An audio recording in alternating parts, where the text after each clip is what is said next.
So you and your buddy from way back in high school, you used to jam back in the day, had a good old time. Well, 3 years ago, you decided, let's start a bluegrass band. Yeah, we've always wanted to. Let's get good and let's play music that makes people cry and feel good and all the emotions.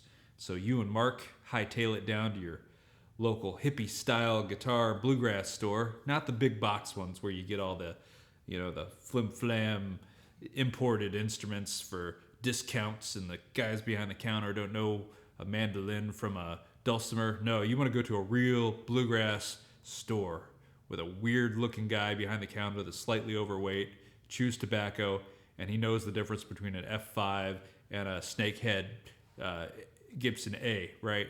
That's where you go.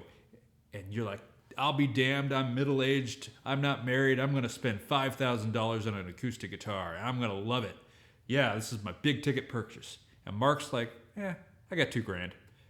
Fine, all right. So Mark gets him a basic, awesome mandolin, and he goes home. And Mark refuses to put that thing in the case. Even though he's married, he keeps that thing right in the living room on a stand, and he annoys the hell of his wife. She wants to divorce him, not as much as if he was playing a banjo, but she wants to leave him because she's watching her Who's Dating the Old Geezer on Fox, and she can't even hear what they're doing when they're who's sleeping with who because Mark's just wailing. And after 3 years, he's a badass. He's almost Chris Thile level, at least when you guys are drunk, and it sounds that way to you. Awesome. You want to keep up with your pal Mark, but how do you keep up with Mark? Because you're keeping your guitar in the case with the humidifier and all this stuff, and you're like, crap, I'm going to leave it out in the stand right where I can get to it. I want to get my guitar so I can play it all the time. And then you start getting better. Ooh, you're wailing. But then one day, you pick it up and the strings are a little high. You're like, it's starting to play like shit. What do I do? So you read on the internet. Oh, this bridge is too high. So you take the bridge out and you sand it down a little. Shit, you went too far. So then you get a little piece of paper and you put it under there and you shim it up and you're like, it plays great. So you're wailing. You don't have a wife to tell you not to play during Project Runway. So you turn that shit off and you keep playing. You're wailing. And then one day, a year later, your guitar again plays terrible. This is $5,000. This is BS. And the frets are sharp. You're mad. And so you're like, you don't have enough meat on this bridge. So you go back to the store and you see the old dude who chews tobacco. Like, why does this guitar play bad? It was $5,000. And he says, let me take a look at it. Sights down the neck. Puts a straight edge on it. Taps the braces. Diligently looking. He's an expert after all. He says, you know what? Philip, whatever the hell your name is, I don't know. Let's call him Philip. You're going to need a neck reset. And unfortunately, this guitar is out of warranty. There's nothing we can do. We're going to have to send it to our tech. It's like, a neck reset? What's that? Well, we're going to take your prized possession, your beloved guitar, the most expensive thing you own. It's more expensive than your car. And we're going to take this fret out here and we're going to stick a needle in it. We're going to drive steam in there and we're going to soften up the glue. And then once the glue's all mushy, we're going to rip the neck off. And then we're going to shave all the wood off the back of the neck and pitch it back so that it compensates for all these body distortions. Glue it back together. There might be some finish blemishes when we're done. We'll try not to. And it might not sound the same. Fair warning, it's going to sound a little different. But it's going to play good again, and you should never need a neck reset again. God, it sounds involved. How long will that take? Maybe a month, depending on when our guy can get to it. And you want to go to the best guy in town for this, because this is really skilled. He's got to have skills. He's got to know what the hell he's doing, Philip. All right, how much is this going to cost me? I'm going to say worst case scenario, $600. $600! That's some shit. All right. That's the scenario you're in. That's a realistic scenario for Philip and Mark to be in. And Mark, he doesn't have $600. What the hell? He didn't know this was going to happen. He should have had guitar insurance. What is going on here? Well, Mark doesn't understand wood movement. I'm going to demonstrate. No other tech is going to demonstrate this for you. I'm going to bring out a piece of wood just for you. This is red spruce. We're running out of it. We're chopping down so much of it to make cheap imported crap instruments. So just be aware, we're decimating our forest so that we can have millions and millions of guitars that will end up in a landfill. So that being said, notice how beautiful the grain is. Goes straight up and down. Not like a piece of flooring. Like let me show you this piece of maple. See how the grain kind of arches like the McDonald's arch, or the arch, the useless thing out in St. Louis that you can ride the elevator in and, woo, look, I just spent $80. No, straight up and down. These are like floor joists, right? They take the weight evenly and all the way across. And in between, those floor joists are like sponges that it absorbs moisture. So it'll expand this way and this way when the humidity level goes up. There's more water in the air. The water goes into the wood like a sponge. The wood expands like a sponge. What it does not do is move this way.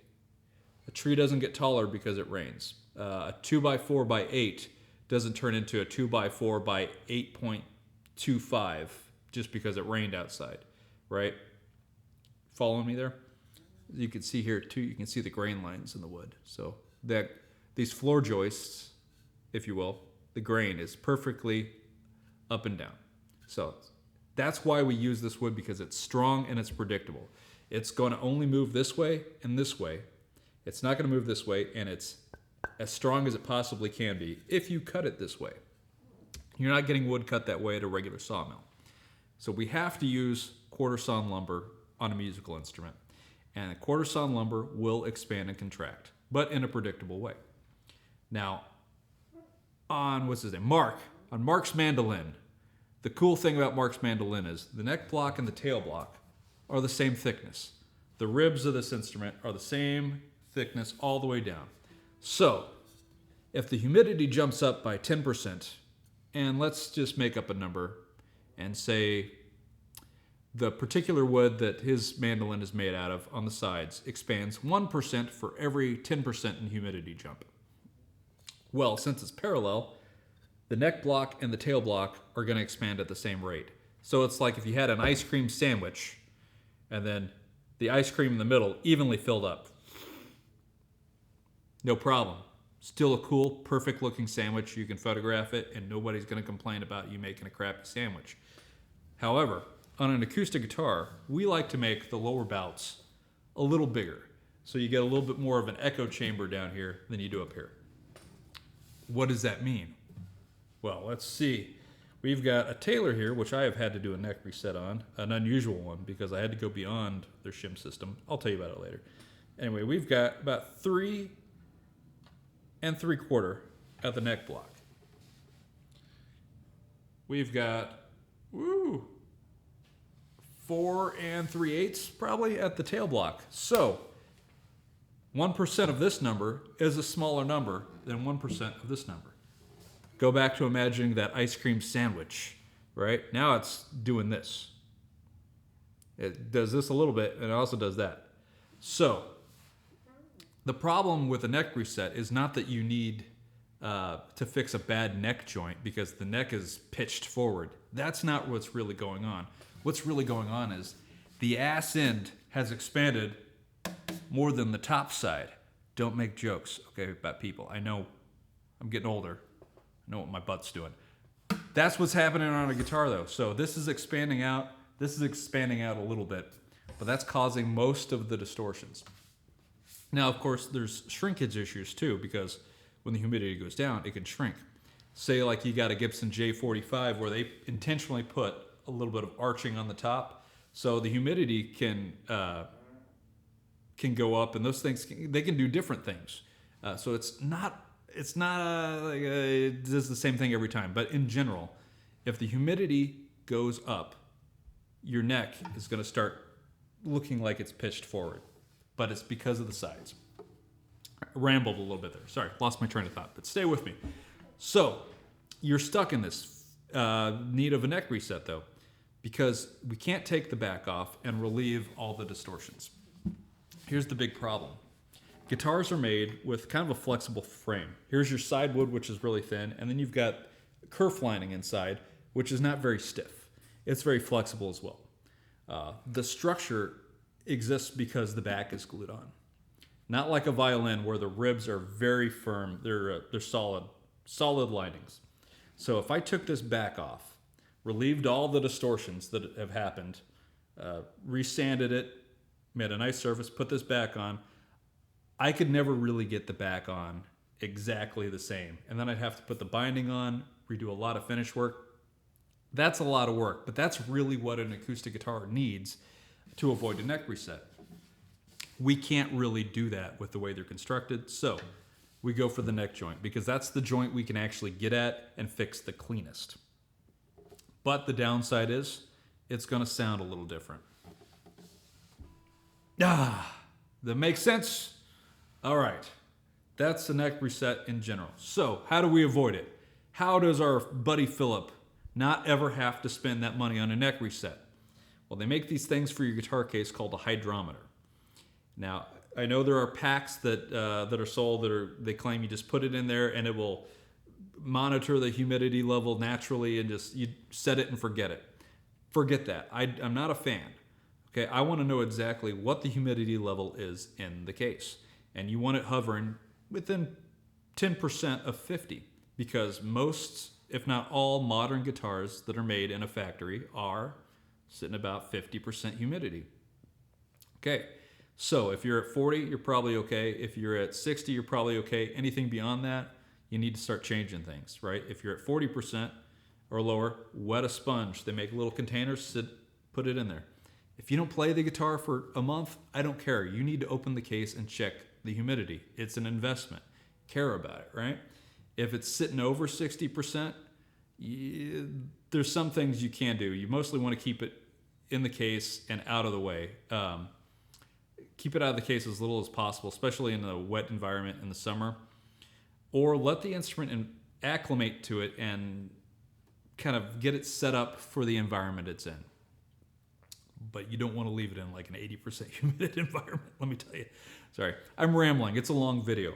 I apologize. But anyway, I don't like the humidity packs and things because I want to know exactly what the number is. And I want to be able to control it myself. Also, like an absorption bag that you have in here that absorbs excess humidity, I think that can help. But remember, this is 5 pounds of lumber. So if you think a little bag of rice is going to do more than absorbing humidity than 5 pounds of lumber, I don't know. It's arguable. But anything helps when you're in a high humidity environment. But I'm just saying, monitor it. Now, on this Taylor, I got it for a good price because she was in some rough shape, but I know how to fix things like that. She's got a bolt-on neck, and Taylor makes shims because they know that neck resets are generally something that's going to happen, and they're expensive, so they wanted to make that as cheap as possible. But in this case, they did not make a shim big enough for a neck reset, so I still had to trim some off the heel. I could have made a bigger shim, but it would have caused some intonation issues with the size of shim that I needed. So I had to basically carve off the heel and use the biggest shim they had. So it still wasn't easy. So it just goes to show you, even with the best intentions on an acoustic guitar, the design has some flaws that you're going to have to compensate for. Or you better make sure that you buy that guitar brand new and you keep it in a hermetically sealed environment when you're not using it. And I'm sorry, but your buddy on mandolin, Mark, he could probably leave that thing out on a stand for the rest of its life, and that neck is never going to need to be reset. It's just how it is. Acoustic guitars are just a terrible design, but we love them. They sound so good. Anyway, that's my spiel. If you've stuck around, thank you so much. If you haven't, I hope you're off doing great things. So, my name is Quentin McDonald. I'm getting ready to build another mandolin soon, so stay tuned for that. Thanks for sticking around.